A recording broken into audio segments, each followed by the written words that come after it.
In this video, we're going to learn how to add and subtract decimal numbers. To begin with, please have a go at the questions on the screen now, and when you're ready for the answers, press play.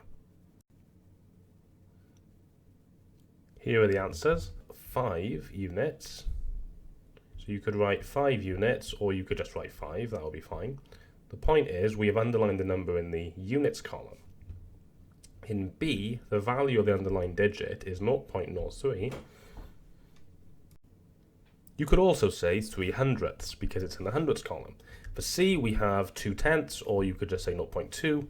And for D, you have 0.009, or 9 thousandths. For 2, we want to write 5 hundredths, firstly as a decimal. So that's just going to be 0.05, basically a 5 in the hundredths column.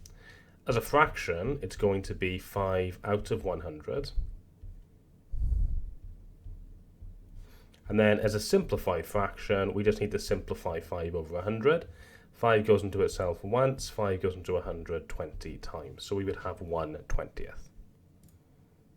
How would we add up 250, 320, and then 2,450, 332, finally 4,760 and 24?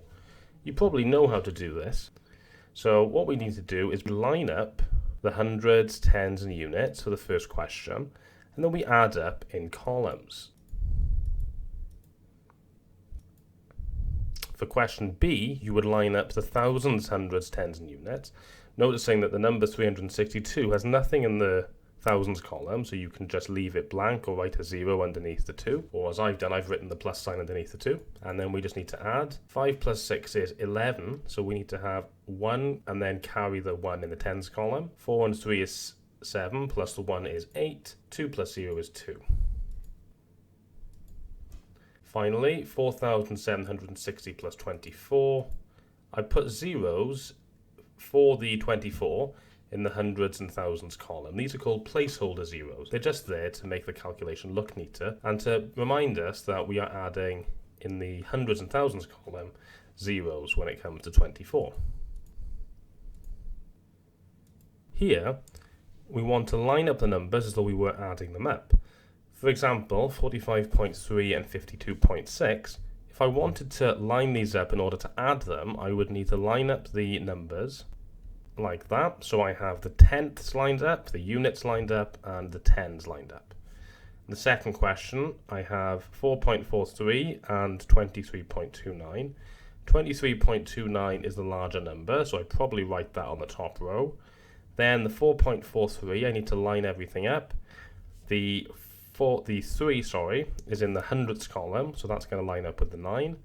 The 4 here is in the tenths column, lining up with the 2, and the last 4, well, the first 4, is in the units column, lining up there.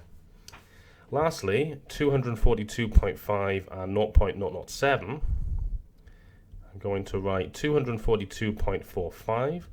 Then I have, for the 0.007, there's a 0 in the units column, a 0 in the tenths column, 0 in the hundredths column, and a 7 in the thousandths column. So for the 242.45, I could insert a 0 in the thousands column to make it a little bit easier to see. Here are some examples of adding up decimal numbers. For example, 620.05 plus 32.40. If I wanted to add up these numbers, I just ensure that everything is lined up in terms of place value, as shown. And then I complete the addition, beginning with the smallest values. So in this case, that's going to be the numbers in the hundredths column. Don't forget to insert the decimal point so that it lines up with the decimal point in the question. Don't forget to insert the decimal point so that it lines up with the decimal points in the question.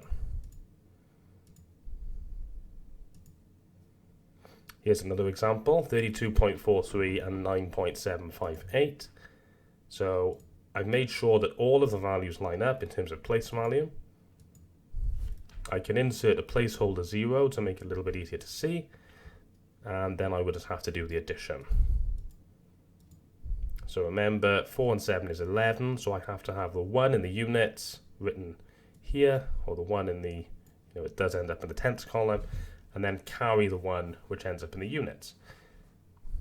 And then I have 9 plus 2, which is 11, plus the 1 that I've carried is 12. So I'm going to need to have 2 in the units and then 1 carried into the tens. 1 plus 3 is 4. And that will be my answer, 42.188.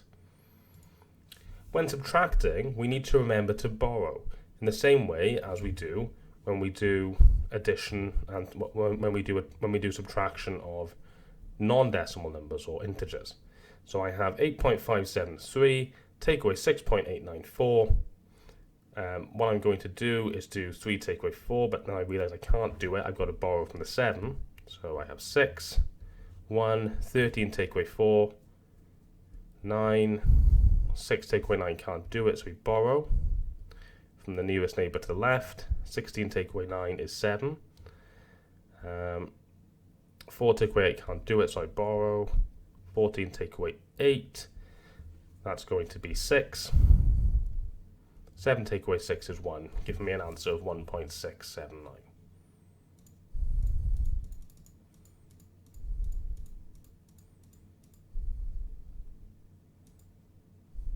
Here are some questions for you to try. Please pause the video now, set your answers out the same way and have a go at them, and when you're ready for the answers, press play. Here are the answers.